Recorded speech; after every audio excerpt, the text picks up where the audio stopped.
नमस्कार, आप सबका स्वागत है हमारी YouTube चैनल UP40 न्यूज में और मैं हूं आपके साथ कुमैल अब्बास।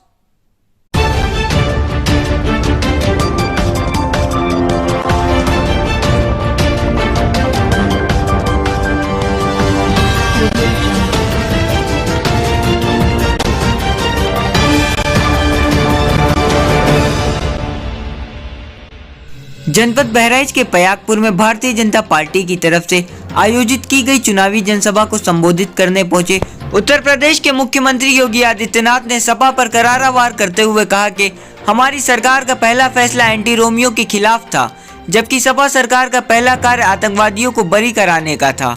योगी आदित्यनाथ ने हमलावर होते हुए कहा कि बहुमत की सरकार एक हाथ में विकास तो एक हाथ में बुलडोजर लेकर चलती है। सपा पर तीखा वार करते हुए कहा कि सपाइयों से कहना कि कब्रिस्तान की बाउंड्री बनानी है तो वोट भी उन्हीं से जाकर ले लें। चुनावी जनसभा को संबोधित करने पहुंचे प्रधानमंत्री नरेंद्र मोदी ने अवधी भाषा में जनता का अभिवादन स्वीकार करते हुए संबोधन शुरू किया। प्रधानमंत्री ने जनता को संबोधित करते हुए कहा, टफ टाइम में टफ लीडर की जरूरत होती है। सपा कांग्रेस पर वार करते हुए उन्होंने कहा कि विपक्ष के लोग आज अंतिम सांस ले रहे हैं, उन्हें वापस नहीं आने देना है। जो निर्दोषों को डराते थे, देखिए वो स्वयं कहां पर हैं। विरोधियों ने कभी हमारी सभी योजनाओं का मजाक उड़ाया था। विपक्षियों पर हमला बोलते हुए पीएम मोदी ने कहा, जिन्होंने चीनी मिलों पे ताले लगवाए थे वो किसानों की बात कर रहे हैं। यूपी के किसानों के सामने जो छुट्टा जानवरों की समस्या है उसका इलाज मैं करके आया हूँ। 10 मार्च के बाद ये लागू होगा। पीएम मोदी ने यह भी कहा कि सरयू नहर परियोजना में इन्होंने आपका पैसा बर्बाद कर दिया। सपा पर हमलावर होते हुए पीएम मोदी ने कहा कि जिन पर कई बम धमाकों का आरोप है वो उन्हें छोड़ने जा रहे थे। परिवारवाद पर बोलते हुए पीएम मोदी ने कहा कि अपने स्वार्थ के लिए परिवारवाद की सरकारें भेदभाव किया करती थी। वो मजबूत नहीं थी, वो मजबूर थी, दुमदार थी और इसीलिए पहला फैसला ही उसने लिया था। हमारे आराध्य भगवान श्री राम के मंदिर पर आतंकी हमला करने वाले आतंकवादियों के मुकदमों को वापस लेने का कार्य किया था। याद करिए, अभी 3 दिन पहले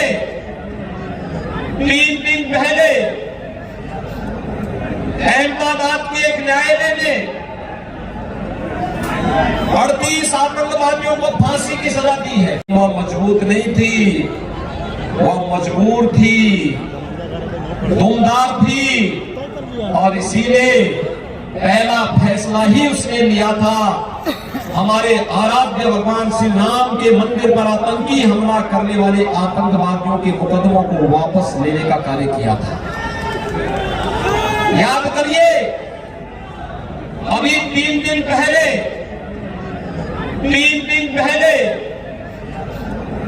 अहमदाबाद के एक न्यायालय ने 38 आतंकवादियों को फांसी की सजा दी है।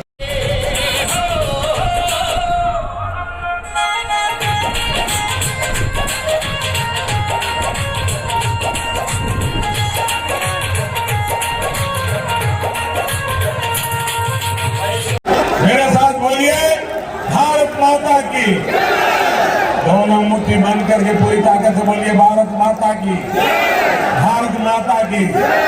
सभी उम्मीदवारों से मेरी प्रार्थना है, आगे आ जाए, योगी जी भी आगे आ जाए।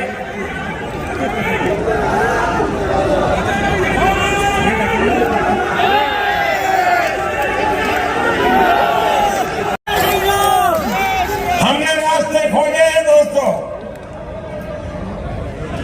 और मैं आपकी इस चिंता को पूरी तरह समझता हूं और मैं आपको बताता हूं, मैं रास्ता खोज करके लाया हूं। 10 मार्च को आचार संहिता समाप्त होने के बाद, नई सरकार बनने के बाद योगी जी के नेतृत्व में उन सारी नई योजनाओं को हम लागू कर देंगे भाई।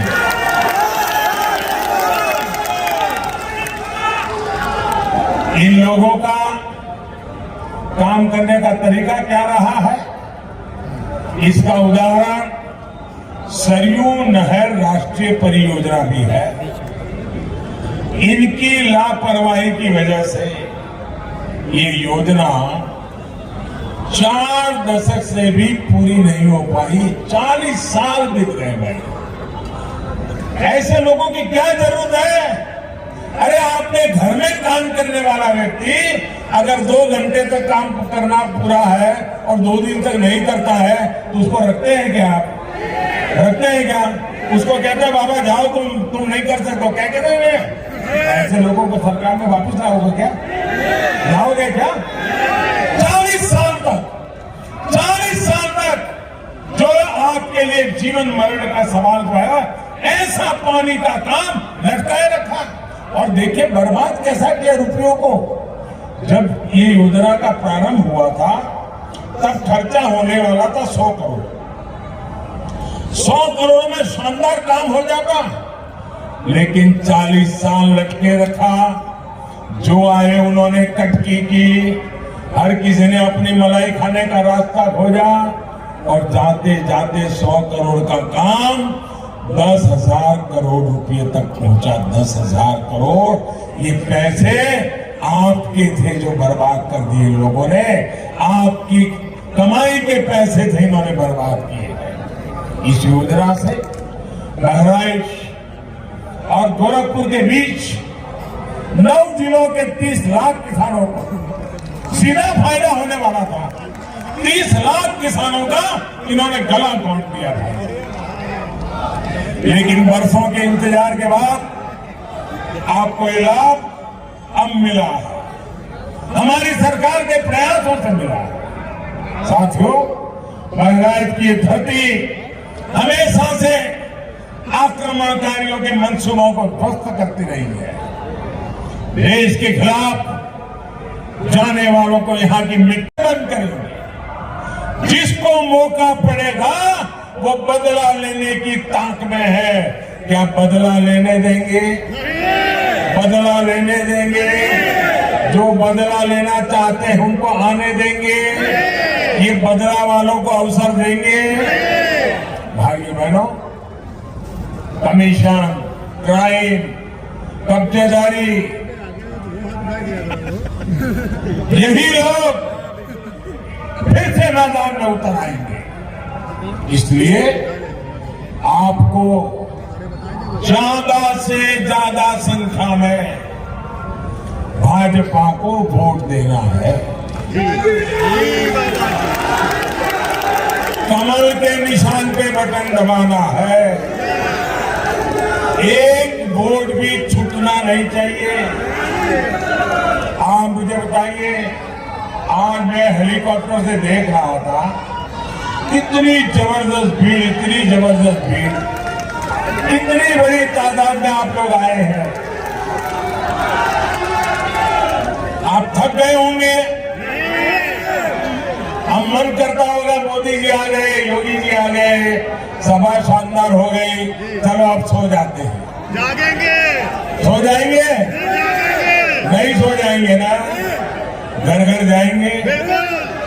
ऐसे नहीं, जवाब पूरी ताकत से दो। घर घर जाएंगे, मतदाताओं को मिलेंगे, मेरी बात पहुंचाएंगे, मेरे प्रणाम उनको कहेंगे।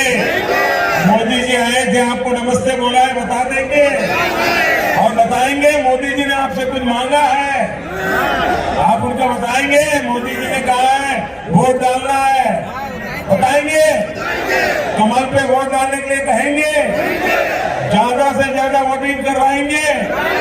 हर पोलिंग बूथ आगे निकल जाएगा, पहले से ज्यादा वोट करवाएंगे। पक्का? मैं आप पे भरोसा करूं। अरे मुझे विश्वास है दोस्तों, आपने जो समाज करके दिखाई है, आप इन सबको जिता करके लाएंगे, ये मुझे पूरा भरोसा है भाइयों। तो परिवारवादियों की नींद उड़ जाए, जवाब देंगे? आप मुझे बताइए, जो बम धमाके करके निर्दोष लोगों को मौत के घाट उतारते हैं, ऐसे आतंकवादियों को सजा होनी चाहिए कि नहीं होनी चाहिए? कड़ी सी कड़ी सजा होनी चाहिए कि नहीं होनी चाहिए? अगर फांसी का हुक्म होता है तो होना चाहिए कि नहीं होना चाहिए? आतंकवादियों को फांसी होती है तो निर्दोष नागरिकों को उसका स्वागत करना चाहिए कि नहीं करना चाहिए? न्यायपालिका में विश्वास करना चाहिए कि नहीं करना चाहिए? आतंकवादियों के खिलाफ आवाज उठानी चाहिए कि नहीं होना चाहिए?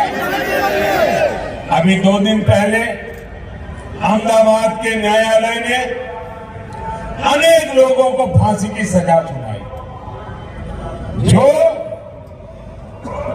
आतंकवादी घटनाएं करके, बम धमाके करके निर्दोषों को मार दिया था। मुझे बताइए, ये न्यायालय ने सही काम किया कि नहीं किया? ऐसा काम होना चाहिए था कि नहीं होना चाहिए था? हमें न्यायालय का सम्मान करना चाहिए कि नहीं करना चाहिए? न्यायपालिका का सम्मान करना चाहिए कि नहीं करना चाहिए? लेकिन ये चुप बैठे हैं, चुप बैठे हैं, क्योंकि उनको मालूम है अब सारा खेल जनता के सामने खुल चुका है। कौन किसकी मदद कर रहा था, ये अब उत्तर प्रदेश का बच्चा बच्चा जान गया है भाई।